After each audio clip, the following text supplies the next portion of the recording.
Greetings everyone. நம்ம டெய்லியும் prelims cut பண்ணுவானா கிரீட்டிங்ஸ் everyone. நம்ம டெய்லியும் காம்படிட்டிவ் எக்ஸாம் பாயிண்ட் ஆஃப் வியூல ஹிந்தி நியூஸ் பேப்பர் பார்த்துட்டே இருக்கோம். இன்னைக்கு என்ன இம்பார்ட்டன்ட் நியூஸ் இருக்குது அப்படிங்கிற பார்ப்போம்.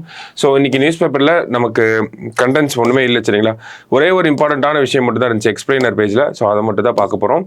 ஸோ அதில் எதை பற்றி சொல்லியிருப்பாங்க அப்படின்னா, எலெக்ஷன் கமிஷன் புதுசாக சில ரெகுலேஷன்ஸ் வந்து கொண்டு வந்திருப்பாங்க.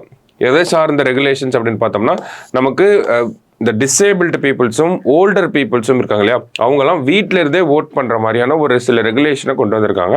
ஸோ அது என்ன சேஞ்சஸ் அப்படிங்கிறத நம்ம பார்ப்போம் சரிங்களா. என்ன சொல்லியிருக்காங்க அப்படின்னு பார்த்தோம்னா, ஓட் ஃப்ரம் ஹோம் அப்படிங்கிற ஃபெசிலிட்டி. ஓகேவா, அந்த ஓட் ஃப்ரம் ஹோம் அப்படிங்கிற ஃபெசிலிட்டியை யாருக்கு எக்ஸ்டெண்ட் பண்ணியிருக்காங்க அப்படின்னு பார்த்தோம்னா, பர்சன் வித் டிசபிலிட்டிஸ் அவங்களுக்கும், அடுத்தது சீனியர் சிட்டிசன்ஸ்க்கும் வந்து சொல்லியிருக்காங்க. சீனியர் சிட்டிசன்னா எவ்வளோ வயசு இருக்கணும்னா 85 வயசு வரைக்கும் இருக்கணும் அப்படிங்கிறத 85 வயசுக்கு மேலே இருக்கணும் அப்படிங்கிறத சொல்லியிருக்காங்க. எந்த எலெக்ஷனுக்கு அப்படின்னு பார்த்தோம்னா, நம்ம லோக்சபா எலெக்ஷனுக்கு. ஓகேவா, ஸோ என்ன சொல்லியிருக்காங்க, election commission of India vote from home facility, அதுதான் இந்த இடத்துல கொடுத்துருக்காங்க. ஓட் ஃப்ரம் ஹோம் ஃபெசிலிட்டி அப்படின்னு சொல்லி, இந்த ஓட் ஃப்ரம் ஹோம் ஃபெசிலிட்டி அப்படிங்கிறத டிசேபிள்டு பீப்புள்ஸ்க்கும் அண்ட் தென் ஓல்டர் ஏஜ் பீப்புள்ஸ்க்கும் சீனியர் சிட்டிசன்ஸ்க்கு, அதாவது 85 வயசுக்கு மேலே இருக்கிறவங்களுக்கும் இந்த ஒரு ஃபெசிலிட்டியை கொண்டு வந்திருக்காங்க. இதன் மூலயமா அவங்களால என்ன பண்ண முடியும்னா, அவங்க வாக்குச்சாவடிகளுக்கு போய் வாக்களிக்கணுங்கிற கட்டாயம் கிடையாது. அவங்க வீட்டிலிருந்தே அவங்க நினைச்சாங்க அப்படின்னா அவங்க வீட்டிலிருந்தே ஓட் பண்ணிக்க முடியும் சரிங்களா.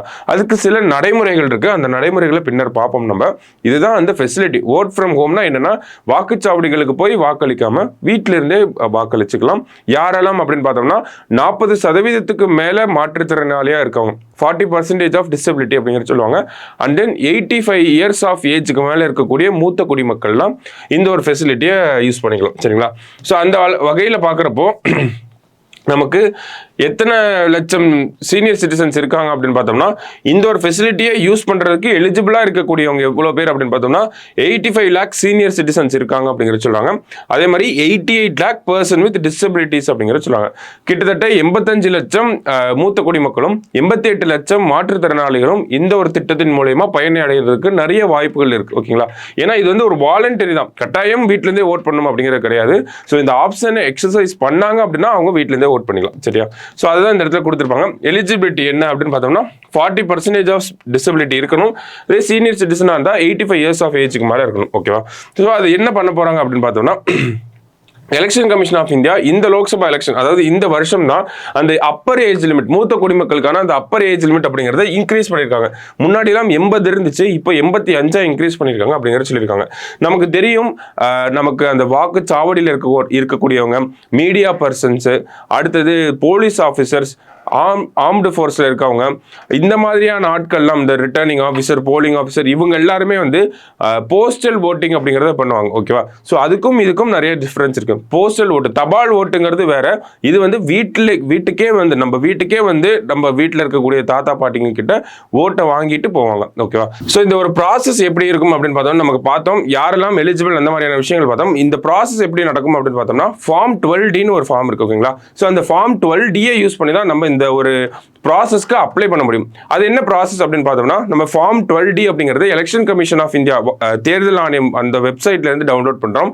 டவுன்லோட் பண்ணி நம்ம ஒரு அந்த ஃபார்மை ஃபில் பண்ணி டைரக்டா தான் கொண்டு போய் கொடுக்கணும். ஓகேவா, ஸோ டைரக்டா கொடுக்குறோம். அதுக்கு அதில் என்ன இன்ஃபார்ம் பண்றோம் அப்படின்னா, இந்த மாதிரி என்னால் வீட்டுக்கு ஐ மீன் வாக்குச்சாவடிக்கு போய் ஓட் பண்ண முடியாது, அதனால் வீட்டுக்கே அந்த ஓட் ஃப்ரம் ஹோம் ஃபெசிலிட்டியை வந்து நாங்கள் அவைல் பண்ணிக்கிறோம் அப்படின்னு சொல்லி அசிஸ்டன்ட் ரிட்டர்னிங் ஆஃபீஸருக்கு ஒரு கன்சென்ட் வந்து நம்ம கொடுக்குறோம். ஓகேங்களா, ஸோ அதை தான் இந்த இடத்துல சொல்லியிருப்பாங்க. அதுக்கப்புறம் என்ன பண்ணுவாங்க அப்படின்னு பார்த்தோம்னா, இந்த கன்சென்ட் கொடுத்ததுக்கு அப்புறமா நமக்கு ஒரு இன்டிமேஷன் அப்படிங்கிறது வரும். ஓகேங்களா, ஸோ இன்டிமேஷன் அப்படிங்கிறது நமக்கு மெசேஜாக வரும். மெசேஜில் என்ன சொல்லியிருப்பாங்க அப்படின்னா, ஒரு தேதியில் இந்த டைமுக்கு நாங்கள் வரப்போகிறோம், எலெக்ஷன் ஆஃபீஸர்ஸ்லாம் வருவாங்க, நீங்கள் ஓட் பண்ணிக்கலாம் அப்படிங்கிற ஒரு இன்டிமேஷன் அப்படிங்கிறது வரும். ஸோ இந்த இன்டிமேஷன் அப்படிங்கிறது இப்போ அவங்க வர நேரத்துக்கு நான் வீட்டில் இல்லைன்னா என்ன பண்ணுறதுங்கிற நிறைய டவுட்ஸ் இருக்கும் இல்லையா. ஸோ அதனால என்ன பண்ணுறாங்க, ஃபர்ஸ்ட் டைம் ஒரு விசிட் வராங்க, ஃபர்ஸ்ட் டைம் அவங்க இல்லை, அவங்களால வாக்களிக்க முடியல அப்படின்னா இன்னொரு அட்டெம்ப்ட் வந்து கொடுப்பாங்க, செகண்ட் டைமும் வந்துட்டு போவாங்க சரிங்களா. ஸோ அந்த மாதிரியான விஷயங்கள் இந்த இடத்துல வந்து நமக்கு கொடுத்துருக்காங்க. ஸோ 2 டைம் நம்ம வீட்டுக்கு வருவாங்க. அந்த ஒரு இன்டிமேஷன் அப்படிங்கிறது ஒரு டைம் கொடுத்துட்டு ஃபர்ஸ்ட் டைம் வருவாங்க, இல்லை அப்படின்னா மறுபடியும் செகண்ட் டைம் வருவாங்க. அண்ட் தென் யாராவது பிசிக்கலி ஐ மீன் பிளைண்டா இருக்கக்கூடிய பீப்புள்ஸ்லாம் இருக்காங்க இல்லையா, ஸோ அவங்களுக்கு மட்டும் கூட ஒருத்தரை வச்சு அவங்க ஹெல்ப் பண்ணலாம், அவங்க யாருக்கு வாக்களிக்கணும் அப்படிங்கிறதுக்காக அந்த பிளைண்டட் பர்சனுக்கு கூட ஒருத்தர் மட்டும் இருந்து ஹெல்ப் பண்ணலாம் அப்படிங்கிற ஒரு ரெகுலேஷன்ஸ் எல்லாம் நமக்கு கொடுத்துருக்காங்க. அதே மாதிரி என்ன சொல்றாங்க, இந்த ஒரு ஃபெசிலிட்டி அவைல் பண்ணணும் அப்படின்னா நமக்கு ஃபார்ம் 12D அப்படிங்கிறத டவுன்லோட் பண்ணி சப்மிட் பண்ணணும் அப்படிங்கிற சொல்லியிருந்தோம் இல்லையா. ஸோ இந்த ஒரு நடைமுறையை எதுக்குள்ளே பண்ணணும் அப்படின்னா தேர்தல் தேதி அறிவிக்கப்பட்ட 5 நாட்களுக்குள்ள நம்ம இந்த ஒரு ஃபார்ம் டவுன்லோட் பண்ணி சப்மிட் பண்ணியிருக்கணும் அப்படிங்கிறதையும் சொல்கிறாங்க. சரிங்களா. ஸோ அடுத்தது பார்த்தோம்னா வேறு என்ன சொல்லியிருப்பாங்கன்னா சேலஞ்சஸை பற்றி நிறைய சொல்லியிருப்பாங்க. என்னென்ன சேலஞ்சஸ் இருக்குது அப்படின்னு பார்த்தோம்னா நமக்கு லாஜிஸ்டிக்கல் ப்ராப்ளம்ஸ் அப்படிங்கிறது வரும் அப்படிங்கிறது சொல்கிறாங்க. அந்த எலெக்ஷன் எப்படி ஓட் பண்ண வைக்க போகிறாங்க, ஏன்னா 88 லட்சம் பேர் இருக்காங்க அப்படிங்கிறத பார்த்தோம். அது இல்லாமல் இன்னொரு 85 லட்சம் மூத்த குடிமக்கள் இருக்காங்க அப்படிங்கிறத பார்த்தோம். ஸோ இவங்க எல்லாருக்குமே எப்படி ஓட்டை வாங்க போகிறாங்க அப்படிங்கிற ஒரு கேள்விக்குறி அப்படிங்கிறது இருக்குது. அதே மாதிரி ஓட் ஃப்ரம் ஹோம் ஃபெசிலிட்டியை சூஸ் பண்ணுறதே அவங்களால வாக்குச்சாவடிகளுக்கு போக முடியாத ஒரு நிலை இருக்கனால தான். ஆனால் இந்த ப்ரொசீஜரில் என்ன சொல்கிறாங்க, ஃபார்மை டவுன்லோட் பண்ணிக்கலாம், அதை ஃபில் பண்ணி டைரெக்டாக தான் கொண்டு போய் கொடுக்கணும் அப்படின்னு சொல்கிறாங்க.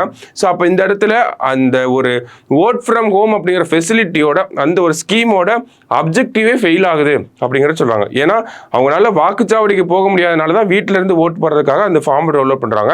அதை ஆன்லைன்லேயே அப்லோட் பண்ண விடாமல் மறுபடியும் நேராக தான் போகணும் அப்படிங்கிறது ஒரு கான்ஃப்ளிக்டிங்காக இருக்குது, கான்ட்ரடிக்டடாக இருக்குது அப்படிங்கிறத சொல்கிறாங்க. ஓகேவா. ஸோ வேறு என்ன சொல்கிறாங்க அப்படின்னு பார்த்தோம்னா இந்த ஸ்கீமை பற்றின அவேர்னஸ் அப்படிங்கிறது சுத்தமாக கிடையாது மக்கள்கிட்ட. ஒரு massive level of awareness generation அப்படிங்கிறது தேவைப்படுது அப்படிங்கிறது சொல்கிறாங்க. ஸோ அது சரியான விஷயமும் கூட. இந்த ஆர்டிகல் என்னன்னா நமக்கே நிறைய பேருக்கு தெரிஞ்சிருக்காது இப்படி ஒரு ஃபார்ம் இருக்குது, இப்படி ஒரு ஃபெசிலிட்டி இருக்குது அப்படிங்கிறது. So massive level of awareness ஜென்ரேஷனும் தேவை அப்படிங்கிறத சொல்லியிருக்காங்க. ஓகேவா. ஸோ அதான் இந்த ஒரு ஆர்டிகிளில் நமக்கு சொல்லப்பட்ட விஷயங்களாக இருந்திருக்கும். ஓகேவா. ஸோ வேற ஒரு ஆர்டிகல்ஸ் பார்த்தோம் அப்படின்னா நமக்கு மற்ற ஆர்டிகல்ஸில் பெருசாக எக்ஸாம் பாயிண்ட் ஆஃப் வியூ எதுவுமே இல்லை. சரிங்களா. காசாவில் என்ன நடக்குதுன்னு சொல்லியிருக்காங்க. அண்ட் தென் ஏர்போர்ட் ரெகுலேஷன்ஸ் அந்த டிஜிசிஏ கண்ட்ரோல்ஸ் அப்படிங்கிறது கொஞ்சம் கொடுத்துருக்காங்க. And then politically important newses தான் இருக்குது. நமக்கு எக்ஸாம் பாயிண்ட் ஆஃப் வியூ இம்பார்ட்டண்ட்டாக பெருசாக எதுவும் இல்லை. சரிங்களா. ஸோ இந்த ஒரு ஆர்டிகல் தான் இருந்துச்சு, அதை ஒரு ஆர்டிகலை நல்லா பார்த்து வச்சுக்கோங்க. ஸோ நாளைக்கு நியூஸ் பேப்பர் அனாலிசிஸில் மீட் பண்ணலாம். தேங்க்யூ.